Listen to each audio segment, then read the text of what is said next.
Nasa bingit ng pagbagsak ang Rusya. Bumagsak ang ekonomiya, nalugi ang mga industriya, at lalong nabalisa, na-depress, at nagalit ang mga tao sa lumalalang lagay ng bansa.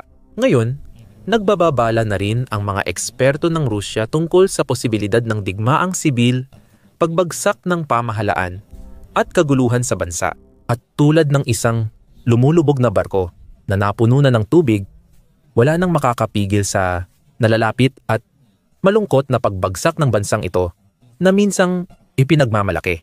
Alam na ng mga matagal nang sumusubaybay sa Rusya ang maraming suliraning kinahaharap ng bansa ngayon. Madalas at detalyadong tinatalakay ng mga mamamahayag sa kanluran, media outlet at military analyst ang mga isyong ito. Sa Rusya madalas naiiba ang tono ng usapan. Sa lugar na iyon, madalas inuutos o pinipilit ang pahayagan, telebisyon at eksperto ng gobyerno na sundin ang Kremlin at ulitin ang propaganda ni Putin, baluktutin ang kwento at itanggi ang katotohanan para palaging mailarawan ang Rusya sa pinakamaganda. Paulit-ulit na itong nakita sa buong takbo ng digmaan hanggang ngayon. Kapag nakakaranas ang Rusya ng anumang uri ng pagkatalo sa militar o nakakahiya na pagkatalo, ito ay tinatabunan lang. Kapag sila naman ang nagkakaroon ng tagumpay sa lupa, ito naman ay pinalalaki.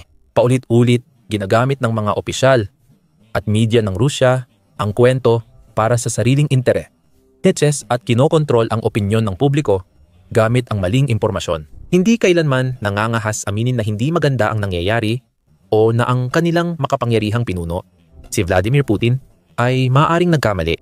Dahan-dahan ngunit tiyak, nagsisimula na iyong magbago. Mas maaga ngayong taon, ang mga opisyal ng Russia na may kapangyarihan at autoridad ay nagsimulang hayagang aminin ang mga pangunahing problema na kinakaharap ng kanilang bansa. Si Elvira Nebulina, halimbawa, ang gobernador ng Russian Central Bank, ay inihayag sa St. Petersburg International Economic Forum noong Hunyo na nauubusan na ng mga yaman ang ekonomiya ng Russia. Sa parehong kaganapan, inamin ng Ministro ng Ekonomiya Maxim Reshetnikov na nasa binggit ng resesyon ang Russia. Nagpahayag si punong ministro Mikhail Mishustin ng madilim na pagsusuri sa lumalalang kalagayang pinansyal ng Russia noong Agosto. Sinabi niya na maraming gobernador sa rehiyon ang hirap punan ang budget para 2025. Dagdag pa niya, bumaba ang kita ng negosyo, nabawasan ang export ng mahahalagang produkto, at hirap ang ekonomiya manatiling buhay. Ngayon, isa pang eksperto mula sa Rusya ang mas lumalalim pa. Inilalantad ang buong pangit na lawak ng napakaraming krisis na kinakaharap ng kanyang bansa ngayon. Nananawagan siya ng agarang aksyon para maiwasan ang mas malalang problema, gaya ng digmaang sibil at pagkawala ng pagkatao ng lipunang Ruso. Ang tinutukoy na eksperto ay si Alexander Karachev, hepe ng Presidential Directorate para sa pagsubaybay at pagsusuri ng panlipunang proseso. Kamakailan ay sumulat si Karachev ng isang artikulo para sa Russian journal na State, na inilalathala ng Russian Presidential Academy of National Economy and Public Administration at ng proyektong DNA ng Russia. Sa artikulo, binanggit ni Karachev ang 5 pangunahing hamon na hinaharap ng bansa ngayon. Kahit may ilang kaduda-dudang paliwanag at tugon siya sa mga issue, nagawa pa rin niyang magbigay ng mahahalagang punto. Narito ang mas malalim na pagtingin sa 5 hamon na binigyang diin niya, kabilang ang pagbaba ng populasyon. Kasalukuyang ikasyam ang Russia sa pinakamalaking populasyon sa mundo na may halos 144 na milyon.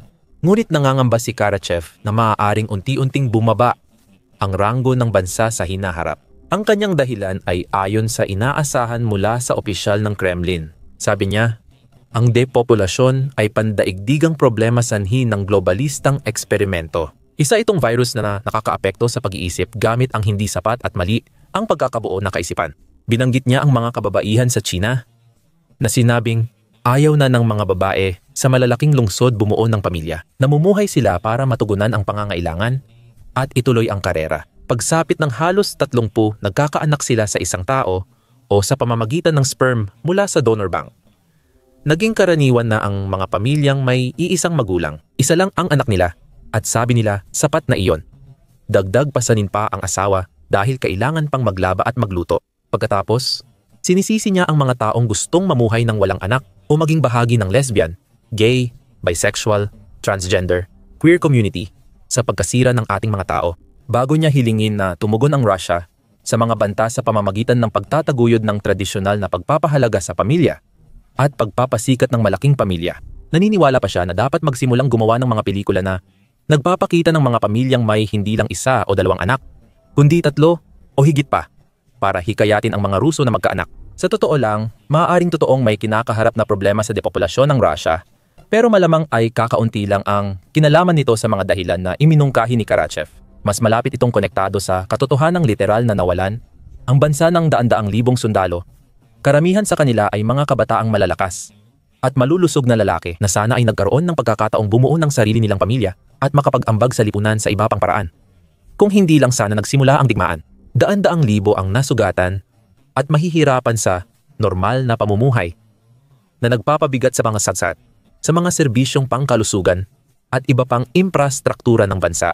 Tinatayang milyon pang Ruso ang umalis ng kanilang bansa simula nang magsimula ang digmaan, maaaring bilang isang kilos ng protesta o dahil sa takot para sa hinaharap, para sa kanilang mga pamilya at sa kanilang sariling buhay. Binanggit din ng ulat ng Carnegie Politica noong Setyembre 2025 ang iba pang dahilan ng patuloy na krisis sa demografiya ng Russia.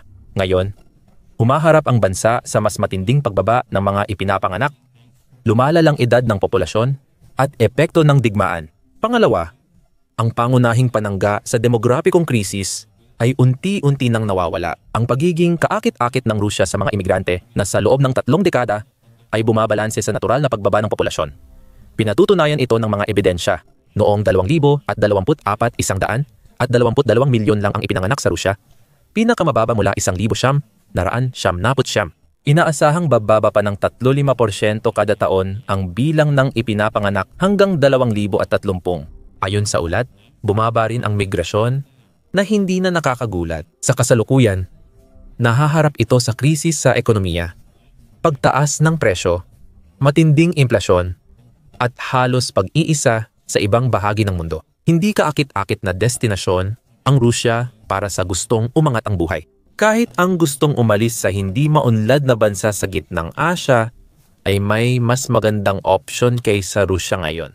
Sa halip na ipakita ang malalaking pamilya sa pelikula, mas mainam sigurong pagtuunan ng Rusya ang mas mahahalagang problema nito. Ayon kay Karachev, ang pangalawang malaking hamon ay ang pagkawala ng soberanya. Ipinunto niya na ang digmaan sa Ukraine ay nakatulong sa Rusya na mapanatili ang soberanya nito. Sa kasalukuyan, ang mga elitista ng Rusya ay inuuna ang pagpapaaral at pagre-retiro ng kanilang anak sa ibang bansa. Ang mayayaman ay sa Côte d'Azur, mahihirap sa Montenegro. Unti-unti nang nawawala ang mga elitista. Pagkalipas ng ilang panahon, tuluyan na sana nating nawala ang ating potensyal sa ekonomiya, teknolohiya at politika. Para sa Rusya, naging paglilinis ang espesyal na operasyong militar. Ayon kay Karachev, bago ang 2022 halos 70% ng mga nagtapos sa top physics at math schools sa Rusya ay umaalis ng bansa para mag-aral. Kakaunti lang ang bumalik. Iginiit niyang ang mga lumalaban sa Ukraine ay nagbalik ng pagmamalaki sa bansa, kasabay ng pagtutol sa globalisasyon. Ipinresenta niya ang solusyon na nakatuon sa pagsusulong ng makabayang pag-uugali sa mga kabataan, lalo na sa pamamagitan ng makabayang edukasyon. Paano naman ang sinasabing brainwashing ng Kremlin sa mga paaralan ayon sa ibang bansa? Katulad ng naunang punto, kulang pa rin ang argumento ni Karachev, pero may bahid ng katotohanan sa kanyang pangunahing ideya. Maaaring mawala talaga sa Russia ang kanyang soberanya, gaya ng pagkakakilala natin ngayon, pero hindi dahil sa mga dahilan na binanggit ng eksperto. Maaaring mangyari ito dahil sa desisyon ng ilang rehiyon ng Russia na bawiin ang kontrol sa kanilang lupain at agawin ang kapangyarihan mula sa Kremlin. May mga ebidensya kamakailan na may maliliit na grupong rebellion sa iba't ibang bahagi ng Russia, partikular sa mga teritoryong may katutubong populasyon. Nararamdaman nila na matagal na silang inaabuso ng mga elitista sa Moscow. Sa ilang rehiyon tulad ng Sahara Republic at Ingushetia, may bulong-bulungan ng separatista, kung saan may mga partisanong grupo, milisya at halal na opisyal na nananawagan ng pagbabago na di pa nakita mula pagbagsak ng Soviet Union. Nawawala na ang kontrol ng Kremlin sa mga rehiyong ito, kaya maaring hindi magtagal ang modernong Rusya. Ang ikatlong hamon ni Karachev ay ang unti-unting pagkawala ng tiwala ng publiko sa pamahalaan. Madali itong maintindihan dahil ito ay isang likas at makatuwirang bunga ng mga ginawa ng pamahalaang Ruso nitong mga nakaraang taon. Bago salakayin ang Ukraine, maraming Ruso ang nag-aalinlangan sa kanilang pangulo at mga kasamahan sa Kremlin. Pero marami rin ang naniniwala na siya pa rin ang tamang tao para pamunuan ang kanilang bansa sa kabila ng kanyang mga pagkukulang. Pinamunuan niya ang bansa mula sa bagong milenyo at napansin ng mga tao ang ilang pagbuti sa kanilang buhay sa kanyang liderato. Simula ng digmaan, malinaw na nagbago ang pananaw ng mga tao. Maraming Ruso ang takot pumuna sa Kremlin o kay Putin dahil baka maparusahan dahil sa mahigpit na pagtutol ng gobyerno sa kilos protesta. Malinaw na maraming tao ang hindi na nagtitiwala kay Putin at palihim na gusto siyang mapatalsik sa kapangyarihan. Pinatunayan ito ng libu-libong tao na pumila buong araw para dumalo sa libing ng yumaong kalaban sa politika ni Putin, si Alexei Navalny. Ganoon din sa maraming Rusong sumuway sa batas ng Kremlin, nagmartsa, nagwagayway ng placard, at ipinahayag ang pagkadismaya sa pamumuno at pagiging paladigma ng bansa mula sa St. Petersburg hanggang Vladivostok. Lalong tumindi ang mga protesta habang nagsasawa at napapagod ang mga tao sa isang digmaan na marami sa kanila ay hindi naman talaga ginusto mula sa simula at na marami ang sabik ng matapos na. At karamihan ng kanilang galit ay nakatuon kay Putin mismo, kasama ng iba pang mga opisyal at elitista na nagpapahintulot na magpatuloy ang pagtanak ng dugo. Isang kamakailang survey ng mga mamamayang Ruso na isinagawa ng Levada Center ang nagtipon pa ng mas maraming ebidensya tungkol dito. 2/3 ng mga Ruso ang nagsabing panahon na para sa mapayapang negosasyon at tigil putukan, habang 27% lang ang naniniwalang dapat ipagpatuloy ang labanan. Dumarami ang mga Ruso na nagsasabing apektado na ang kanilang buhay at ng kanilang mga mahal sa buhay dahil sa labanan. May ilan na nawalan ng kaibigan o kamag-anak. May iba na may problema sa pamilya. At ang iba naman ay may pinansyal at personal na pagkalugi dahil sa digmaan. Sa gitna ng lumalalang galit, pagtutol at pagkadismaya, si Putin ay nagmumukhang lalong mahina, nag-iisa, at hindi na popular. Wala na siyang dating malawak na suporta mula sa milyon-milyong tao sa buong bansa. At kahit isa pa rin siya sa pinakamakapangyarihang tao sa mundo, kayang manipulahin ang eleksyon at baguhin ang konstitusyon ayon sa gusto niya. Maaaring hindi na niya magamit ang dati niyang panlilinlang at taktika ng matagal. Kahit sino pang leader, kahit diktador, kailangan ng respeto ng tao para manatili sa kapangyarihan. At unti-unti nang nawawala ito kay Putin. Para maresolba ang problema ng nababawasan na tiwala sa gobyerno at mga institusyon ng Estado, iminungkahi ni Karachev ang isang meritokratikong sistema kung saan ang mga posisyon sa pamumuno ay dapat ibigay sa mga pinakakarapat-dapat at pinakakwalipikadong tao para dito. Isa itong ideya na tiyak nagagana rin ng maayos sa napakaraming ibang bansa. Pero pinatunayan na ng kasaysayan na ang makabagong Russia ay walang interes sa ganitong mga sistema. Sa Russia ni Putin, iisang tao lang ang nagbibigay at kumukuha ng kapangyarihan. At ang mga nasa pinakamataas na posisyon ng kapangyarihan ay kadalasang yaong nagpapakita ng pinakamatinding katapatan sa kanya. Hindi kinakailangang sila ang pinakakwalipikado para sa mga trabahong iyon. Ang ika-4 na malaking krisis sa Russia ayon kay Karachev ay ang dehumanisasyon at transhumanismo ng mga mamamayang Ruso. Sabi niya, maraming Ruso ang sumusunod sa kapitalistang gusto ng Kremlin. Ang istilong kanluranin ay sobrang nahuhumaling sa teknolohiya at internet. Umaatras sa virtual na mundo para sa sariling kaginhawaan. Imbes na maging mas makabuluhan at aktibo sa lipunan, natatakot siya na marami ang nagiging paksa ng pagkonsumo sa pagsusulat. Kailangan natin ng makabayan.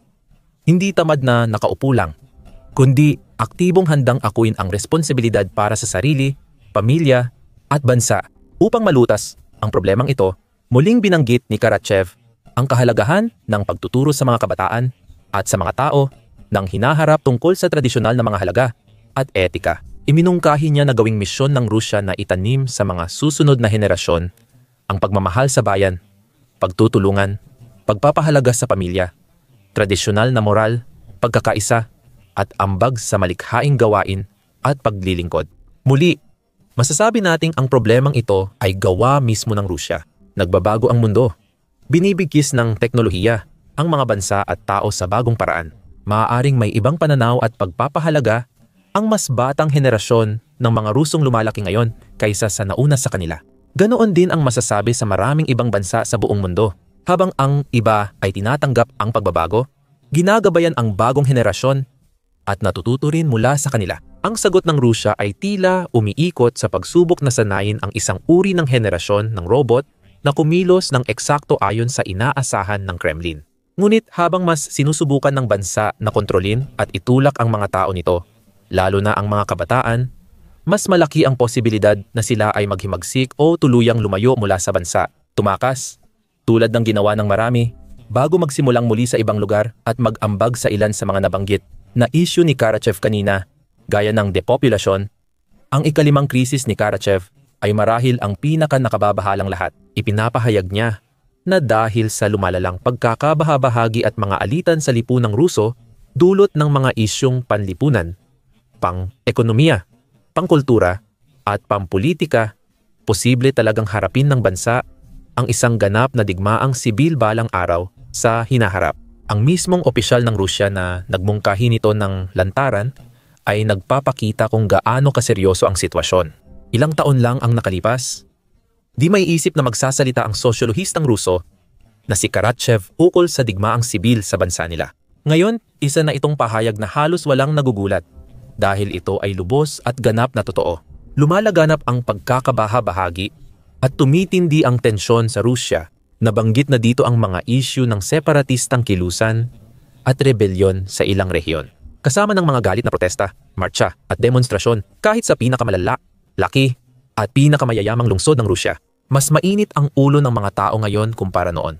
Dahil may ilang grupong partisans at milisya na lumalaban sa rehimeng Ruso, maaaring hindi na kailangan ng dagdag na dahilan para sumiklab ang mas malaking labanan. Ayon sa Eurasia Center ng Atlantic Council, isa sa 5 pinakamalamang na senaryo para sa Russia sa mga susunod na taon ay ang tumitinding posibilidad ng digmaang sibil.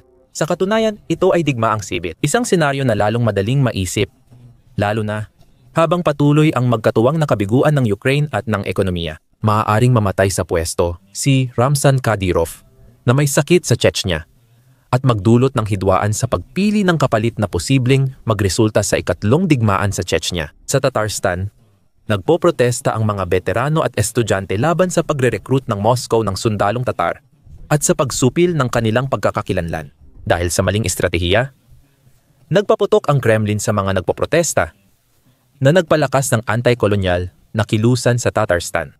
O maaring sa Sahar, sinalakay at sinakop ng mga walang trabahong lalaki mula Sahar ang mga pasilidad ng Russian hydrocarbon.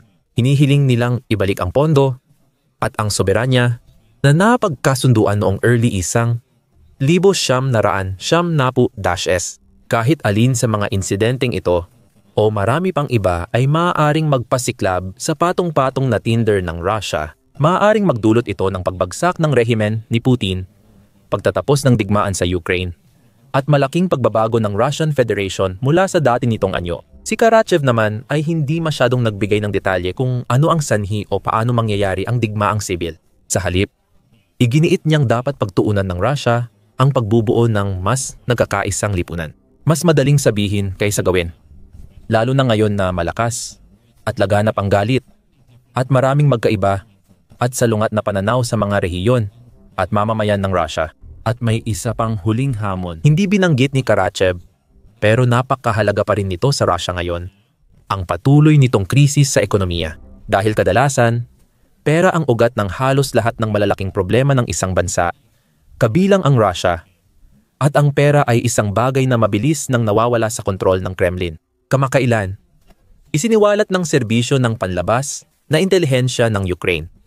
Serbisyo ng panlabas na intelihensya ng Ukraine kung gaano na talaga kalala ang sitwasyon sa isang ulat noong Nobyembre 5. Batay sa pagsusuri, halos 40% ng negosyo sa Russia ang nakakaranas ng pagkaantala sa bayaran. Tumaas mula 25% noong nakaraang taon. Bumaba ang demand sa 34% ng negosyo at 32% ay may kakulangan sa pondo. Nahihirapan din ang mga negosyo sa Russia sa lohistika. Ayon sa SZRU, 15% ng mga kumpanya ang naguulat ng pagkaantala na mas mataas kumpara sa 10% noong mas maaga ngayong taon. 68% ng kumpanya ay nagbabawas ng gastusin sa administrasyon at serbisyo dahil sa hamon, habang 15% ay nagsususpinde ng mga plano sa pamumuhunan at pagpapalawak. Ayon sa mga leader ng negosyo sa Rusya, mahirap at hindi tiyak ang sitwasyon at marami ang walang tiwala o pag-asa na gaganda ito sa lalong madaling panahon. Malinaw na hindi kakayanin ng Rusya ang bigat ng lahat ng problemang ito. Litong-lito ang kanilang pamahalaan. Lalong lulugmok ang ekonomiya nila. At ang mga tao ang magdurusa sa mga desisyong hindi nila hawak. Araw-araw, hindi na nalalapit lang ang pagbagsak ng bansa. Nagsimula na ito. Ang tanong na lang ngayon, gaano pa babagsak ang Russia bago may malaking pagbabago? Kasama rito ang digmaang sibil, pagtatapos ng labanan sa Ukraine, o pagpapatalsik sa gobyerno ni Putin. Alamin dito kung paano unti-unting nawawala kay Putin ang kapangyarihan habang ang mga puppet na rehimen ng Russia ay nagsisimula ng lumaban sa kanya. Panoorin ang video para makita kung paano nagdudulot ng kaguluhan sa Russia ang mga sabotahe ng separatistang kilusan at lihim na operasyon ng Ukraine. Huwag kalimutang mag-subscribe sa aming channel para sa mas maraming balitang militar, pagtalakay ng mahahalagang labanan sa mundo, at iba pang factual na video reports na ayaw mong palampasin.